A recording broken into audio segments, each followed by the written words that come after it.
नमस्कार दोस्तों, कल्पनातीत भारत में आपका स्वागत है। सबसे पहले तो मैं ये कहूँगा कि ये कोरोना का टाइम है और आप अपने को सुरक्षित रखें, मास्क लगाएं, सैनिटाइज करें, बाहर कम से कम निकलें आवश्यकता के अनुसार। क्योंकि चुनाव हो गए 4 राज्यों और एक यूनियन टेरिटरी का, केंद्र शासित प्रदेश का, तो हम चुनाव के बाद एक समीक्षा लेकर के आते हैं कि ऐसा हुआ क्यों। और अभी ये समीक्षा और भी खास हो जाती है क्योंकि यूपी के पंचायत के चुनाव हुए हैं और उसमें बीजेपी ने लगभग 750 के ऊपर की सीटें को हासिल किया।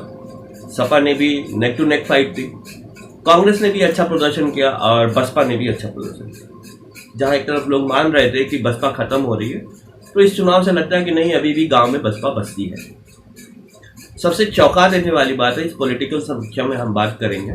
सबसे पहले हम यूपी के चुनाव पे आते हैं, जो पंचायत के चुनाव अभी हाल में हुए, क्योंकि आने वाले दिनों में इसका क्या असर होगा, ये बहुत बड़ी सोचने की बात है। तो आप ये कहते हैं, सपा ये कहती है या अन्य पार्टी ये कहती है या विपक्षी दल कहते हैं कि बीजेपी को हमने अब हम बीजेपी को हरा देंगे। आप बीजेपी को हरा नहीं देंगे, बीजेपी और मजबूत हो रही है।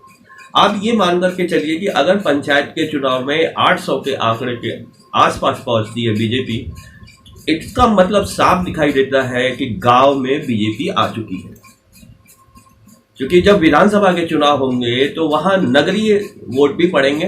अब आप ये मान करके चलिए कि अगर गांव में इतनी मजबूत होती बीजेपी नजर आ रही है, तो वो शहर के वोट से कितनी ज्यादा मजबूत हो जाएगी। 2022 के चुनाव में ये बहुत बड़ा असर डालेगा कि बीजेपी दिन प्रतिदिन मजबूत हुई है यूपी में। और चूंकि उत्तर प्रदेश का जो विपक्ष है, उस विपक्ष के अंदर वो तेवर नहीं है जो तेवर तेजस्वी यादव और ममता बनर्जी में से, जिन्होंने मोदी को धूल चटाया। मोदी की सारी रणनीतियों पे उन्होंने पानी फेर दिया।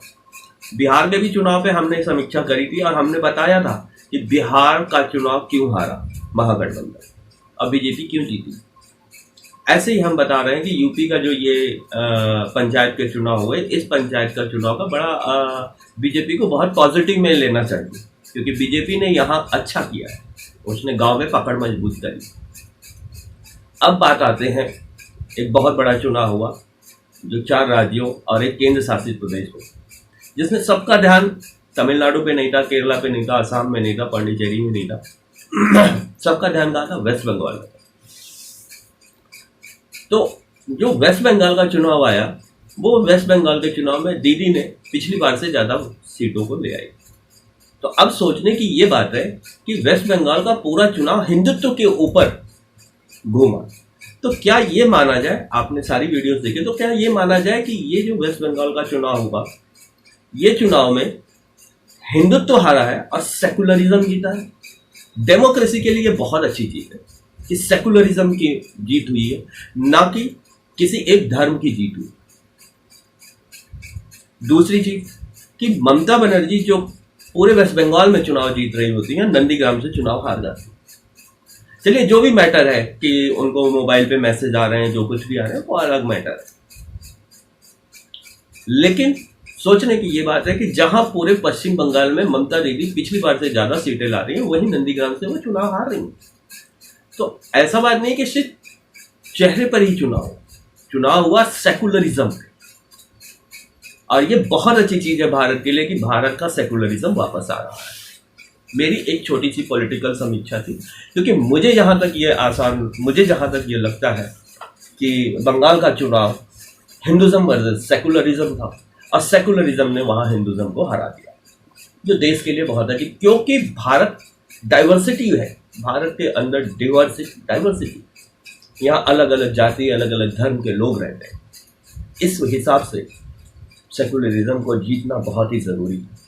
तो मैं एक बार फिर भारतीय लोगों को धन्यवाद दूंगा कि उन्होंने, पश्चिम बंगाल के खासतौर के लोगों को दूंगा कि उन्होंने एक मिसाल पेश करी। आज़ादी की लड़ाई से लेकर ये लड़ाई भी वैसी ही थी, क्योंकि एक तरफ जहां सिर्फ एक धर्म जाति की बात होती थी, वहीं पर सेकुलरिज्म की जीत हुई है, जहां हिंदू ने भी वोट किया, जहां मुसलमान ने भी वोट किया। ऐसे ही चूंकि हम पॉलिटिकल समीक्षा लेकर के आते हैं, अब यूपी के चुनाव भी आने वाले हैं, हम धीरे धीरे यूपी के भी तरफ फोकस करेंगे। और आपको मैंने बताया कि बीजेपी जो पंचायत चुनाव में मजबूत हुई है, आप लिख लीजिए कि ये जो है मजबूत हुई है, ना कि आप सपा ये कह रही है कि सपा ने इतनी सीटें जीती। सपा तो पहले भी गांव का वोट पाती थी, आज भी वो गांव का वोट पाई है, लेकिन बीजेपी पहले गांव का वोट नहीं पाती थी, आज वो गांव का वोट पाई है। तो शहरी वोट जब उसके साथ ऐड होंगे तो आने वाले विधानसभा चुनाव में बीजेपी काफी मजबूत होती नजर आएगी। ये हमारी एक छोटी सी समीक्षा थी, और आगे भी हम समीक्षा, पॉलिटिकल समीक्षा लेकर के आएंगे। सबके लिए धन्यवाद।